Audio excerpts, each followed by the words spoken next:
I'm Ellen McCloskey, and this is Module 10, Case Study.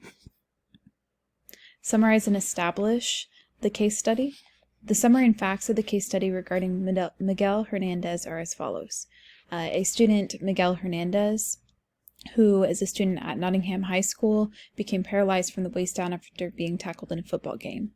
Then Miguel's parents requested that they meet with the high school counselor, Miss Guzman, to discuss Miguel's return to the building. And during this meeting, Miguel's parents indicated that he would need wheelchair access to all of his courses and throughout the building, but they didn't really feel like any other accommodations were going to be necessary.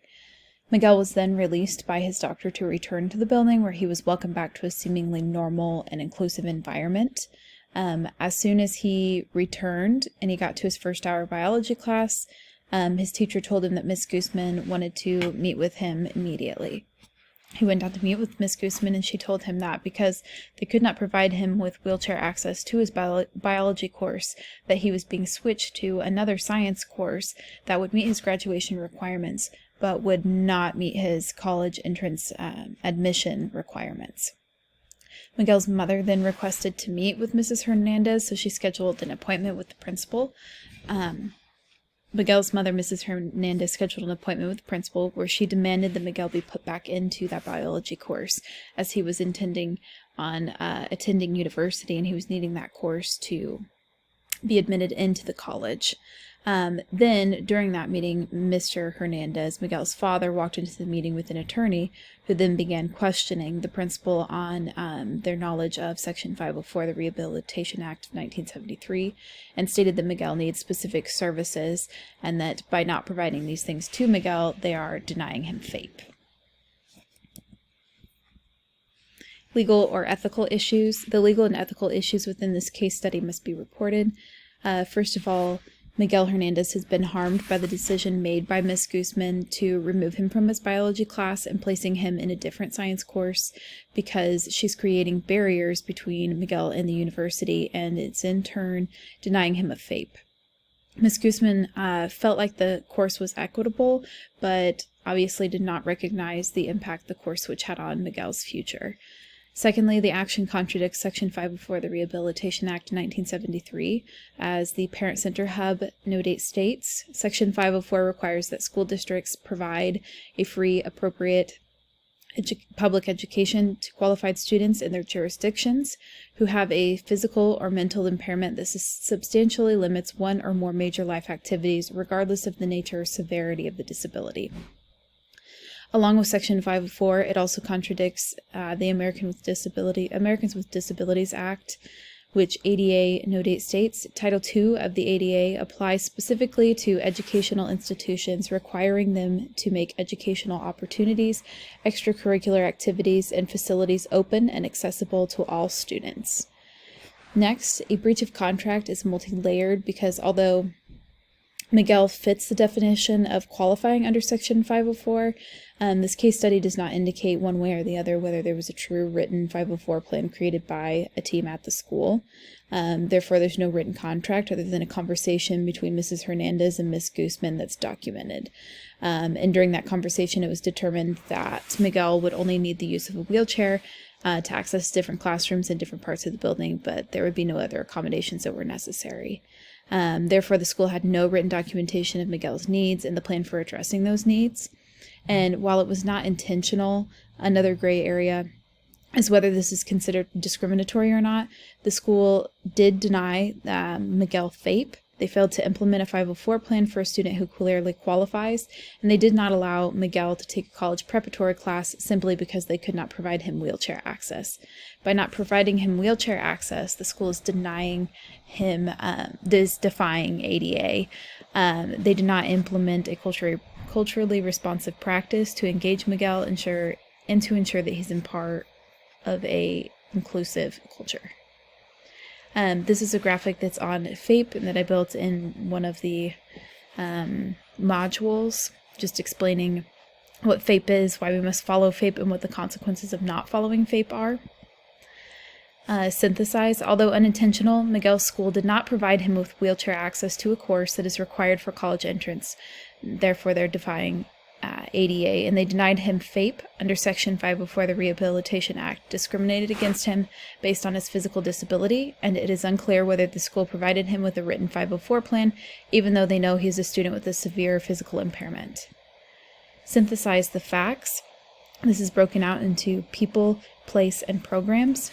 So the people facts, it's important to know all of these different areas in order to come to a clear decision. The people facts are that the superintendent has established good collaboration with everyone. He has good relationships with everyone, parents, teachers, students. Miguel and his family moved to Dover in order to access all of these great supports that they have within the community. Miguel is very athletic. Ms. Guzman, the school counselor, is someone who agreed to meet with Miguel's parents prior to him returning back to the building. The high school principal presented Miguel with a trophy when he returned, and Howard Carey is Hernandez's attorney. People unknown. So the unclear facts on the people side of this case is it's unclear of whether or not the principal or superintendent had been briefed on the scenario. It's unclear of whether or not a 504 plan has been created by a team. It's unclear whether or not the Hernandezes have involved the school that caused Miguel's injury. It's unclear whether the school has their own attorney involved or not. And it's unclear if the administration and staff work well as a team, and if they've all been trained in inclusive culture and special education law. For the place facts, Nottingham High School in Dover is the only high school within this town. There's 3,200 students. There's some mobile classrooms, and most of the buildings have been updated to be ADA compliant, but about a fourth of those spaces have not been updated. Also, the community is very supportive of the school. It's truly unknown the exact reasons why the school has never become fully ADA compliant. They do cite that a lack of funds is an issue, but I feel like that's a little bit vague, and I would like to know more on that piece as to why that hasn't already become ADA compliant. And the demographics of the school are unknown other than student population. The program facts, Nottingham High School is a public high school serving 3,200 students. The superintendent is noted as being someone who works really well with everyone, and the community is very supportive. It's unknown the percentage of students served in special education or through bilingual programs. It's unknown whether Nottingham High has a good relationship with surrounding school districts. Specifically looking at the district that they were playing the night that Miguel was injured, and it's unclear whether the administration and staff are knowledgeable about 504 plans. Review and prioritize the information. In order to come to a consensus, it's necessary to review and prioritize the facts and unknown aspects of the situation. This situation could truly be potentially damaging to all stakeholders and within the community, because it really could damage relationships if the school district decides to, or if the Hernandez family decides to sue the other school district for Miguel's injury. Additionally, if Nottingham High is identified as not providing FAPE and defying ADA, they could also ruin that community and school relationship. Additionally, if those stakeholders are found to be liabilities or not upholding something they were supposed to be upholding, they could potentially lose their jobs. Although all of these situations are true, not all of the stakeholders have been consulted, or it's unclear whether they've been consulted or not. While I believe there's a large amount of information and facts that can be synthesized, there's still much to be uncovered in this situation, and there's currently not enough information to make a decision one way or the other. Options and possible consequences. It's imperative to look at the different options and consequences that are available when making decisions as a building leader. But first of all, one of the options is I could do nothing and not make a decision. Secondly, I could gather all of the information that is missing, inform all other stakeholders, and contact legal counsel prior to coming to an official decision. Next, I could offer the course to Miguel and promise that the school will make the classroom wheelchair accessible. I could also inform all the other stakeholders and allow someone else to make the decision. And I could contact legal counsel right after the meeting with the Hernandez family. Then it's important to go back through and evaluate all of those options and weigh the pros and cons. Option number one of doing nothing. In my eyes, there's really no pros to this option. The only pieces of this that I see are cons, because this would completely damage relationships with all stakeholders and the family.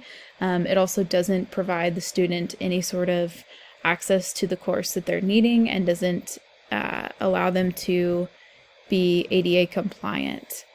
Option number 2 of gathering all information, including informing all stakeholders and seeking out legal counsel, would allow for the most collaboration, and it would provide the most honest decision with all the information being gathered, but it could be an overstepping of bounds, as the superintendent may want to handle that legal counsel. Option number 3 could potentially ignore some of the key facts in the case, and then that's not informing all the stakeholders. Option number 4 isn't truly helping the student and doesn't it does encourage that collaboration, but it's not uncovering all those facts. And then number 5, if legal counsel is contacted right away, none of the other stakeholders are informed, and there's no sort of collaboration, it could potentially damage relationships.